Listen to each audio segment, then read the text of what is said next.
In this video, we are going to get FireFTP and start exchanging files between our computer and the server. Unfortunately, there is no add-on as good as FireFTP on Google Chrome, so we're going to need to download FireFox, as FireFTP is an add-on in FireFox. So to get FireFox, just go to Google and type FireFox. The first link is going to take you to the download page. So if you click on the download button, you can get FireFox and install it on your computer. So once you've installed FireFox, just open it and type FireFTP in the search box. So the first website is going to take you to the download page.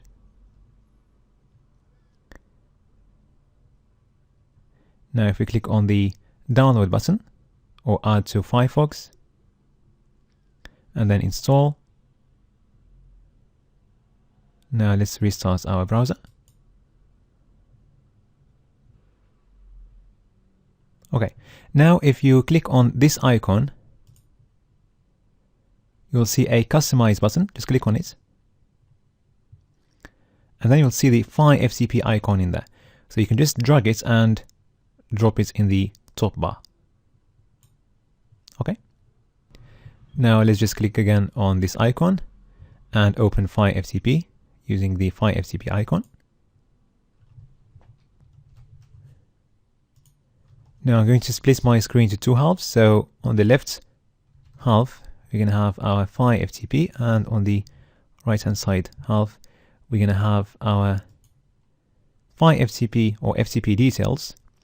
So we'll need to create a new account. And we're going to use these details to fill in these fields. Okay, so let's give our account a name.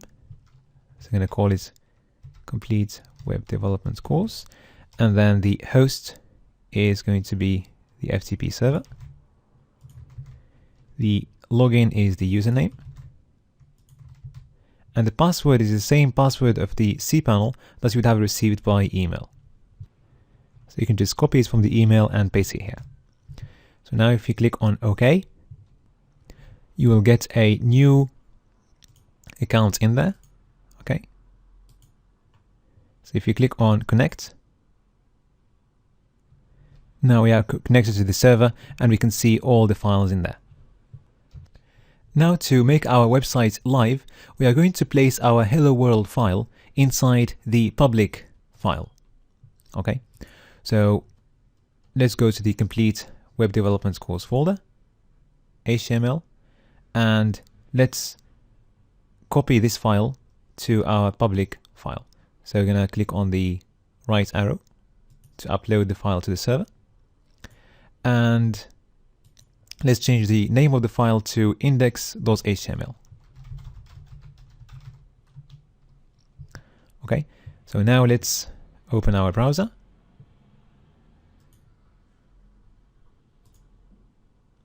And let's type our domain name. And now our website is live and anyone can access it by typing this address in their browsers. Okay. At the moment, when we type the address of the website, we land straight in the Hello World webpage. And the reason is because the file corresponding to that webpage is called index.html. Okay. So if we have a file called index.html inside any directory inside our website, then if we type that directory, in our case this is the root directory of the website or the public directory of the website, if we type the address of the website, we're going to land in the contents of the index.html file. If we call this file something else, like hello world.html, then we're going to need to access the web page by calling the name of the file, hello world.html. Okay, so that's going to be the address of the website, then / the name of the file. And if there is no file called index.html inside our directory, and we type the address to that directory, then what's going to happen is that we'll be able to see the names of the folders and files inside that folder. Okay, so we need to make sure that we have one file called index.html inside our folder for security reasons. There is another way to prevent this from happening, even if we don't have an index.html file inside our folder. I'm not gonna cover that for now. So please make sure that there is an index.html file in all your folders. Now let's go back to our FireFTP and call our file index.html.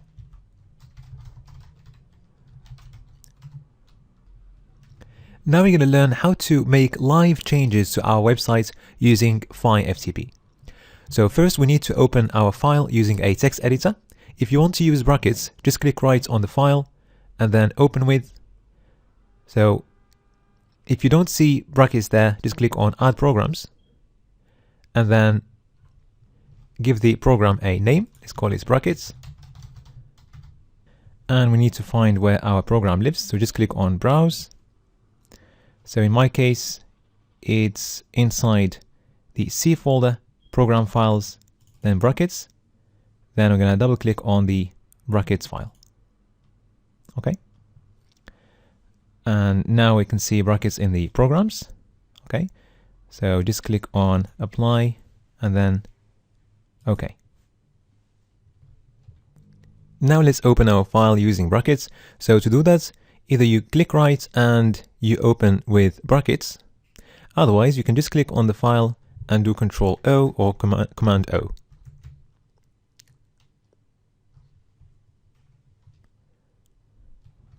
Now let's open our web page.